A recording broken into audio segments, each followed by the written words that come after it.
So it looks like a welding area somewhat, maybe a cart for setting up. Yeah, Fairway this is the mowers, or- service cart that Al uses when he's checking out all of the big mowers, and most all of his regular checkout tools are here. He's got his drill for the QA cutting units, groomer gauge, height gauge, grease gun.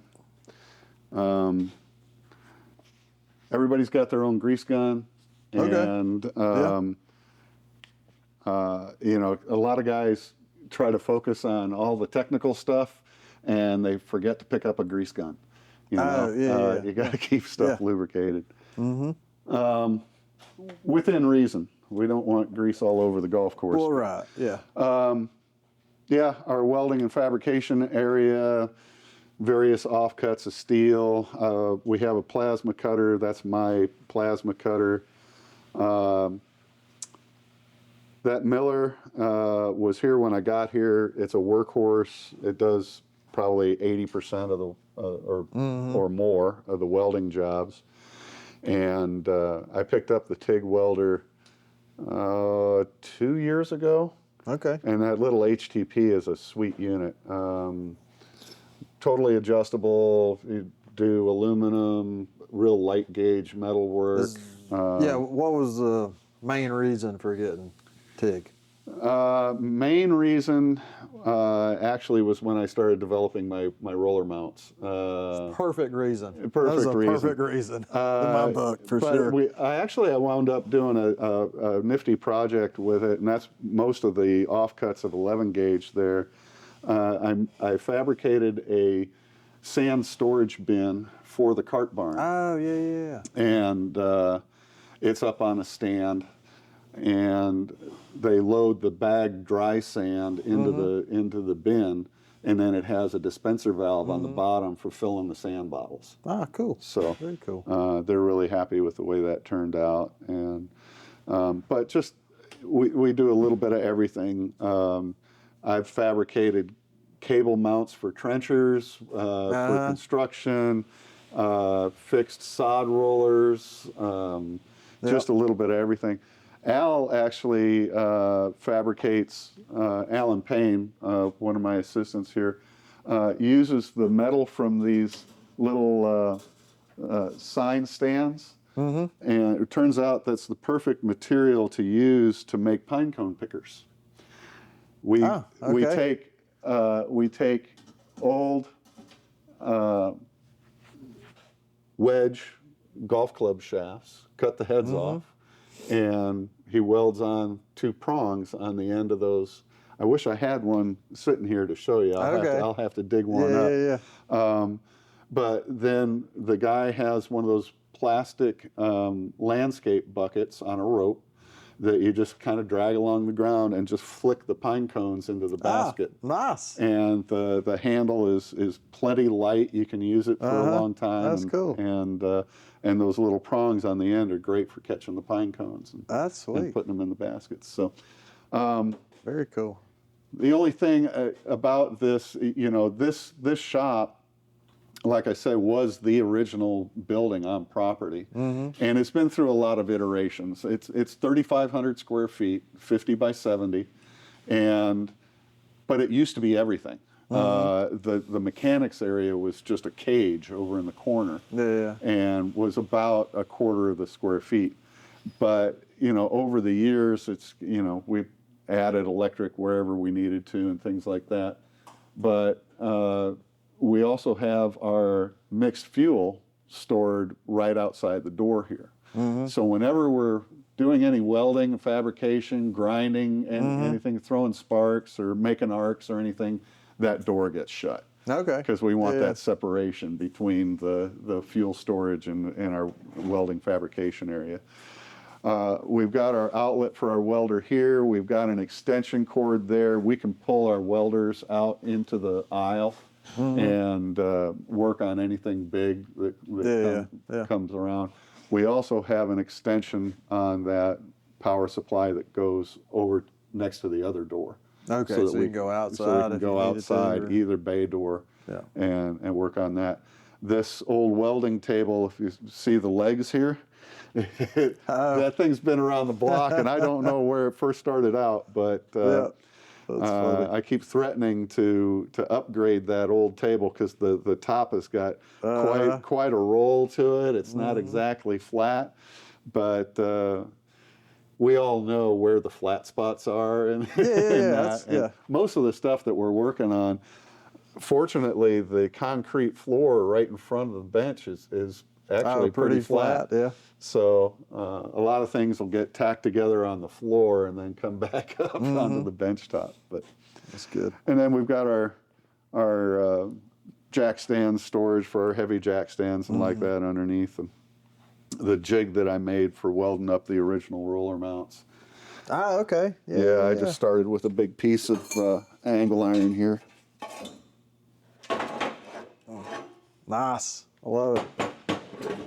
And I laid out the pin location and used the mill to locate all those pins. So then I could drop down the vertical and weld and clamp it down and move my clamps from one side to the other, whether I was doing a right or left. But that was 5 years ago. Okay. I made my first prototypes of those. And that's cool. That's awesome. Oh. Well, talk about your floor for a second, because this is very interesting, and this is the first place I've seen it. Yeah, I've always wanted a tile floor. Since you put it in, some people have went that way, but I've always wanted a tile floor. When I first, again, this building being so old and being through so many iterations, the floor was just trashed, and every contractor that I got a hold of to make a bid on the place as well, okay, this is a multi-step process because there's obviously no vapor barrier under the concrete, and there's so much material into the concrete, they were going to have to diamond grind this down a 1/4 inch to get to something that to bite. And it was going to be a long process too. We were going to be without a shop for 6 weeks. And so you can't just close the golf course for 6 weeks. Well, we got things to do. We got things to do. So I started looking around, and ironically, this tile product comes from Armor Epoxy, which is one of the epoxy companies that I was looking at, and it was less money than our bids for doing the epoxy floor were up over 20 grand, and because of all the steps involved and all the time and everything, and for 15 grand we got a whole floor that 4 of us did over a weekend. So no downtime in the shop. We swept the floor and laid the tile down right over the top of whatever was there. And this floor now is almost 8 years old. Okay. And it's holding up great. And we drive the skid steer over it. I mean, that's crazy. The only time I've ever had an issue with it was when I was trying to move a fairway unit on a floor jack and trying to turn real tight. It started to pucker up the tile a little bit, but I just set it down and took another bite, and it's been great. The color is all the way through the tile. So normally when you get a mark on a epoxy floor, it stands out like a sore thumb. But this, you can take a divot and it doesn't really catch your eye. Easy to sweep, easy to keep clean. And if you burn a hole in it, you're just replacing the one tile. Exactly. Right? Exactly. It will burn, but as soon as you take the flame away, the fire will go out. Okay. So. Yeah, no, that's cool. Super cool. And I don't remember where, but I want to say I seen somebody do like just their lift area. Yeah. With the tile. Yep. I don't know if that was budget or what the idea was behind it. But I know, so I have the same rotary lift, and I don't have any concrete right here. And here, where those are hitting all the time. Right. Yep. It does hold up the wear really, really well. Yeah, that's what I'm noticing here. That is awesome. So, it might be worth my time just to do it around my lift. Very cool. Good stuff. Yeah. So, Bulk oil storage? yeah, bulk oil storage. What's up with that? This is a different setup too than I've seen before. Yeah, I've partnered with Safety Clean. Okay. And so all of our fluids have documentation cradle to grave. And I got on their Performance Plus program. So they supply the bulk oils. I run 1540 and everything. We aren't far enough north that I need to worry about a thinner weight oil. Mm-hmm. And my universal tractor fluid for hydraulic oil. Works in everything, doesn't void any warranties, it's fine.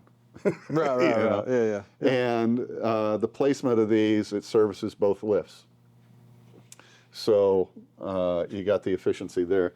The lifts I chose because they're clear floor lifts. There's no floor treadle.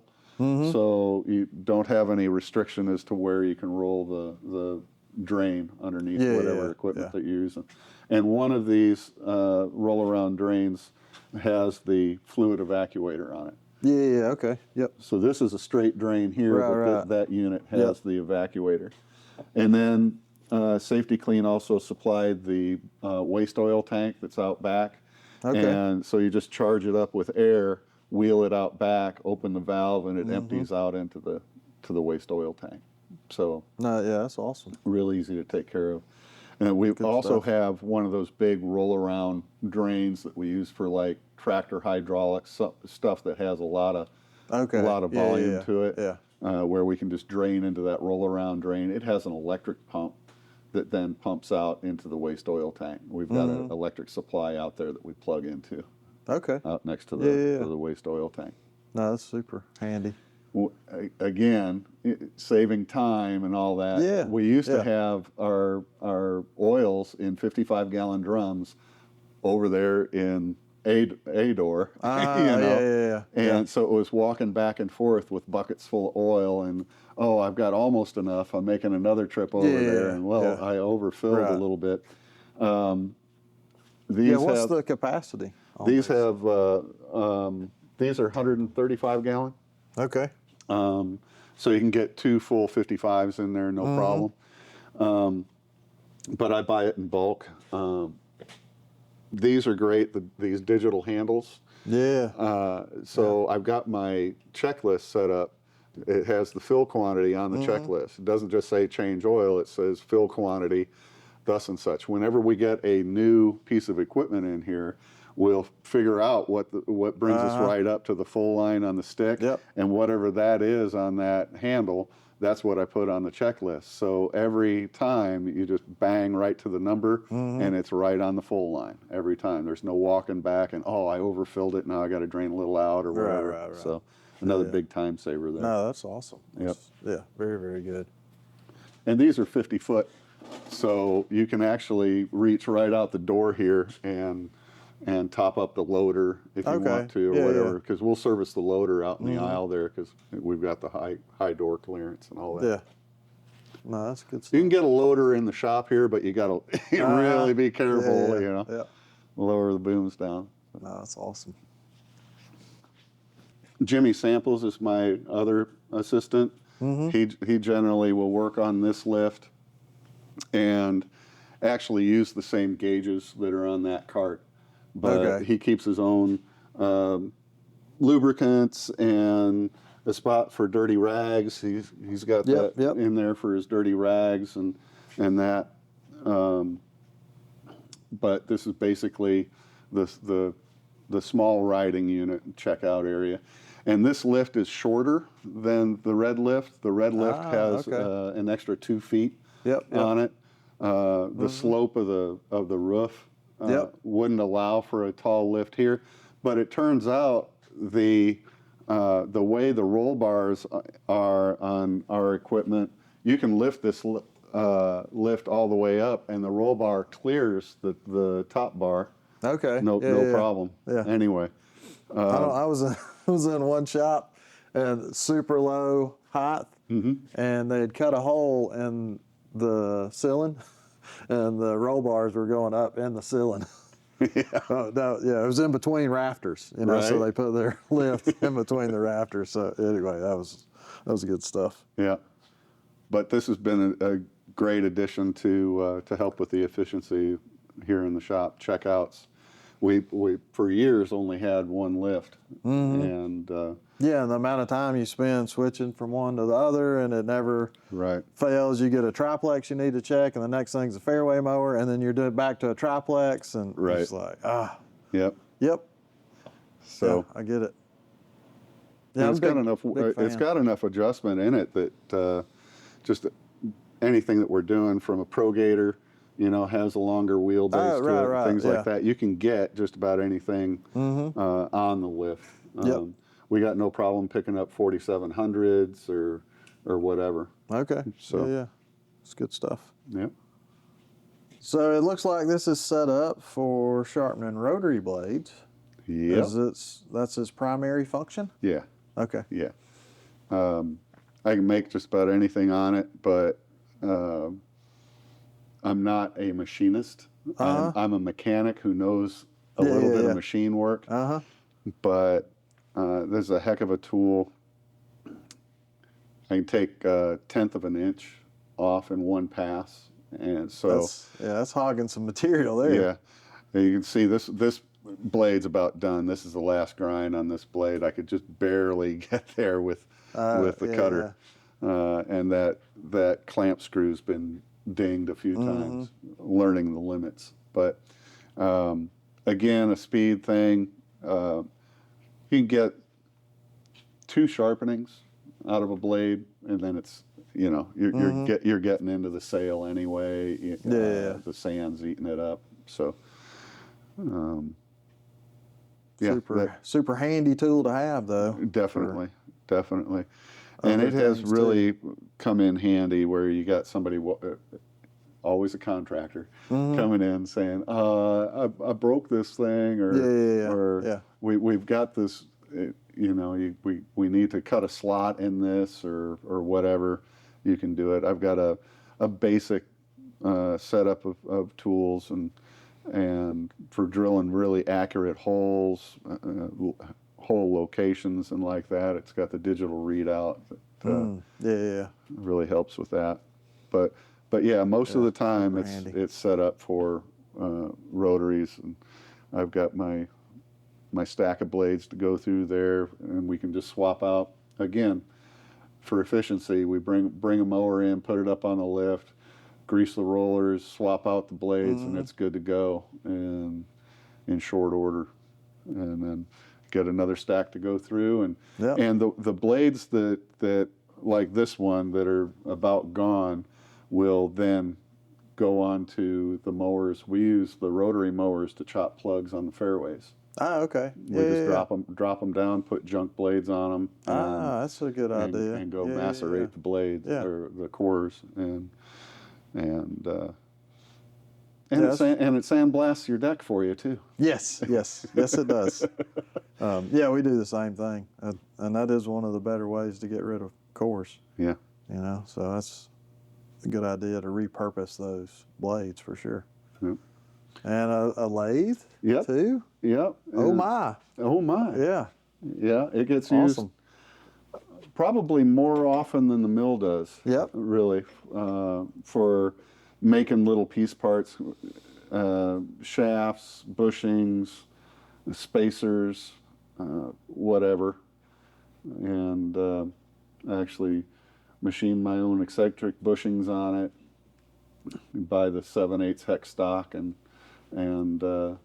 chuck off center so that you just put a spacer in one of the jaws and chuck it off center to drill your center hole through and make it eccentric. Okay. Huh. All right. So.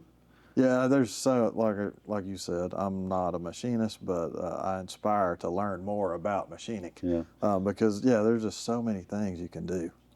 Well, and like with our new GS gators and the old TX gators, I was rebuilding a lot of starters, and so I got it set up where I'm turning my own armatures and, and doing all that kind of stuff. Yeah. Super cool. So it's more than just throwing brushes in and shipping it, you know. Yeah. You got it. A lot of times those commutators are pretty eaten up. Oh yeah, for sure. So yeah, I'm turning commutators and just whatever comes through the door. No, that's awesome. Yep, that's good stuff. Yeah. But it looks like this is HQ, Yeah, pretty much. This is it. Yeah. I know you got an office in there, but you said you don't spend a lot of time in there. I try not to. Yeah. It's the three of us on the floor. Really, I'm most of my time's over in the grinding area, and if I need to look something up or whatever, got the little Chrome box here hooked out onto the Wi-Fi and the big screen. I think there's $500 in this whole rig. You know? Right. Yeah. I mean, you can't So even the buy prices a have come computer down. almost I think for I that. got that monitor for around $100, and the Chrome box was like $350, something like that. So it's great for doing that. But it isn't on the work network. If I want to do any work emails or anything like that, I got to go into the office to do that. This is a standalone running through the work Wi-Fi. So, but it's great for training videos or schematics, anything like that. You can pull it up. You know, a lot of the manuals now are available online. And I do have some documents on the Chrome box, but not a lot. So. Yeah. I keep pretty much everything in Google Drive. Yeah. You know, because you can get to it anywhere. Right. If you got an internet connection. Right. Yeah. Super handy stuff. Yeah. So, and this is, you know, I wind up with all my little projects going on. I made my own setup for measuring behind center distance. I'm machined up on the lathe. This plug that goes in and indexes off of the mounting on the bearing hub, and then this is exactly a 2-inch diameter stub shaft. So working on the surface plate, you can come up with a behind center distance as a direct readout. And you know, just my battery chargers and things like that. My shop radio, which I'm leaving off so I don't get you demonetized. Okay. But this is a great little Trivoli. Got excellent sound quality out of that. Have you used this thing? Yeah. And you like it? I do. You do? I do. It's I bought one. I Prism. hadn't tried it yet. Yeah, my little Prism gauge, all 3D printed and very accurate. And it comes with a phone mount, which I like. Okay. So that you can mount your phone on, and so you're taking the picture from exactly the same orientation each time. Okay. And then it also has a laser that slides on, and it projects a laser line again, so that you don't have any parallax error in your vision. And you turn on the laser, and then it will, as you move this down, then it will project that line across the top of the leaf blade. Yeah. Laser. You got to lasers. You got to do it. And you got to say freaking lasers. Right. That's awesome, though. Yeah, it is. Yeah, super cool. It is. And he's been doing well with them. Okay. Make sure I'm getting it back in there. Right. I like it because it's small. Yeah, and everything's right there together. It fits in the glove box of your utility vehicle. You just pop it in there and go. Yep. This Awesome. old rotor out of a QA 220E. Oh, okay. Yeah. These in case you need a magnets. magnet. These magnets are stout, man. Oh, yeah. So it's crazy. This is another motor out of a robot, spindle motor out of a robot. Needed bearings. So, and this little rotor, for being, you know, what, half of the size or less. Yeah. It's pretty stout too. It's pretty stout too. Huh. So yeah, it's on my sockets. Good stuff. Very cool. Very cool. Yeah, and the all-important coffee cup. Yes, you gotta have your coffee. What? Oh, just a light. Okay. Just a light. Yeah. Man, got everything here. That's kind of my thing. Lights. If you can't see what you're doing. Well, and all the different Olight is a great brand for those. Yeah. So I know personally, I'm a Streamlight guy. Streamlight guy. Been with Streamlight for years and years and years, and that's what I carry everywhere I go. Yeah. Went through a lot of different lights, but they've all been Streamlight. Yeah. It's just like I kind of get bored with it. It's not that there's anything wrong with it, but I'm like, ooh, that one looks cool. I'm gonna get that one. Right. Yeah, whatever it is. Run a task tracker for all of our maintenance now. You know, I got my equipment master file up here, and you know. When you were talking about, you had the quantity of oil each piece of equipment held. Yep. That's in here. Yep. And you also, I noticed here there was this is just a sticker, but you got QR codes on all your equipment. Yeah. So you could scan that QR code. You could know how much oil goes in the crankcase. Yeah. The QR codes that are on the specs. equipment tags take you right to the master file. That's in here, and you can look up any of the information on that machine, all of the checklists, all that kind of stuff. And my guys each have their own iPad, so when they're checking in a mower, they'll scan that QR code and go right to the pre-made work order for a cutting unit checkout, which I call a cut one. Cut one is inspection and testing and that, and cut two is all the grinding operations. Okay. So, so they're completing their own work orders on the fly. There's no more back and forth with paper work orders or anything. They're doing it all. And if they use a part, they can look up the inventory and it adjusts my inventory and all that. So, No, that's awesome. And that's also the way I run my maintenance is I'll walk the fleet. I'll take one building at a time, and I'll walk whatever's in this building, scan the QR code, and update the hours of usage. And then whenever anything crosses a maintenance threshold, it automatically generates a work order, and then I assign that work order. Okay. So, Makes sense. Yep. Good stuff. Yeah. I guess we'll keep moving. All right. And this is a Storage benches. Yeah, what's the deal with the Stanley Lista? Well, we've got these set up. This end is drain pans and funnels and things like that. And I like these because you can actually pull this out and get to what's in the back. This is our grease storage and things like that. Really good. Keeps it looking clean and neat. And this door here, I've actually got our roll cart for our greens mower checkouts. Yeah. That's out in the aisle right now, but that's a storage area for that. We'll check that out in a minute. Then we get into this table really, when it's not consumed with bed bars and rollers from test cutting units.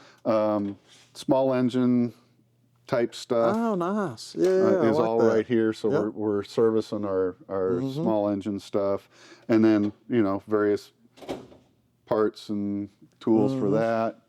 This side is primarily shop tools. We've got an assortment of shop tools that we use here, and see, I've got my own toolbox over there.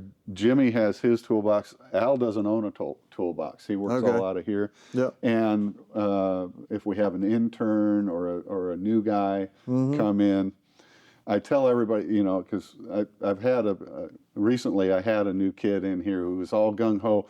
I'm going to go buy a whole set of tools. Don't do that. Right. Figure out exactly what you need first. Use our tools, and then if you want to, go ahead and start piecing them together. I was that guy who had to go out and buy all these sets. No, I was the exact same guy. But something I learned from JJ that worked with me for several years, and he learned it from a technician when he was first starting out in automotive. and it was, Master Tech or whatever. He says, if you borrow the tool from me 3 times, buy it. Right. Then right. there's like justifies it. And Exactly. it gives you more time to think about it. Sure. Because Sure. I don't know how many tools I bought and used one time in, Sure. 20 years. Yeah. As I used it again. Yeah. Or you buy a whole rail of sockets and only 3 of them have any kind of wear exactly. on them at right. all. Yeah, exactly. So. Yeah, I want to hear about this area here for sure. Well, this is just kind of a catch-all. You wind up with a little bit of everything. Okay. Somebody came in with some river rock, and there you go. You got some nice stones. Okay. But this is basically the table. We're setting up all of our cutting units on this air table here, and this air table almost never goes down. This might as well be a static bench, but yeah, all of our cutting units are coming on and off of this, and all of your common used tools for assembly and disassembly of cutting units is here. You've got your scale for checking your QA7 springs, 1 3/4, everybody. Right. And a 1 inch or 1,000th feeler gauge for checking reels, T-handle. Yep.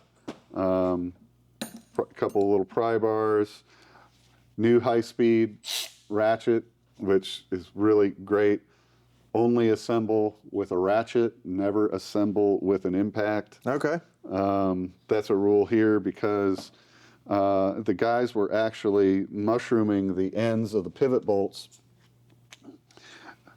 Even with the impact set at a low torque setting, coming down and hammering against that was actually mushrooming out and pulling the threads out of the bed bars. Okay. So the ratchet is almost as fast as an impact, especially these new high-speed ratchets, but they're torque limited to 25 foot-pounds. Okay. So it comes down and stops. Yeah. So you're not over-torquing. And common size wrenches for making your adjustments on shields or whatever, test paper strips, that kind of thing. Common use aerosols, brake clean. I'm a big fan of the open and shut instead of PB blaster. The Engage lubricant, they stopped making. Somebody didn't like a chemical that was in there. Okay. I think it's a shame because the stuff smells great. All right. But when we break down a QA5, we pull the counterweight off. Yep. Got this old one, pull the counterweight off, all your hardware goes into the counterweight, and then it just goes right there on the table. Okay. And so then it ain't up here getting cluttered. Right, yeah. right. Knocked off, bolts in the floor. Not that I've ever done that before, but. And then when all the bed bars come out of QA7s, all the hardware goes in there. Yep. Boom, you got it all in one place. Really important tool for dropping the bars out of QA5s. You set that under the rear roller. Use your pry bar and pop, and drop the bar out of out of there. So it gets stored right there. So everything's right here while you're doing that work. I love it, man. It's good stuff. This got our maintenance bars, and you can see here I've got them set up with the length, the front to back length of the knife is 2.325 on this one coming off the grinder, and I just line them up so that the highest numbers are forward. That's going to be the first one that you grab going back in. Okay, and is it an extra set for? No, it's just to take up some slush in production time. Okay. Because you'll have reels coming off the grinder immediately, but I may not have knives coming off immediately. Okay. Yeah, and some of them may be shorter or longer than others, and that just takes up some fluff. So. Good stuff. Yeah. Well, thanks again, John, for letting us have a shop tour here. It's an amazing facility you got here. Thanks. And you put in a lot of hard work, I know. And it hadn't been, you didn't do it in a year, right? No, you didn't I've been here 10 years coming this July. Right. Yeah. And there's still things you want to change, I'm sure, yeah. right? Yeah. I mean, everything's... Those wood benches just drive me nuts. Yeah, there's everything, you know, it's always a work in progress, Yeah. but it's really cool to see, yeah, all the different things you got going on, and I think everybody's gonna enjoy this. Thanks. Appreciate it. Yeah, for sure. Until next time, see you, bye.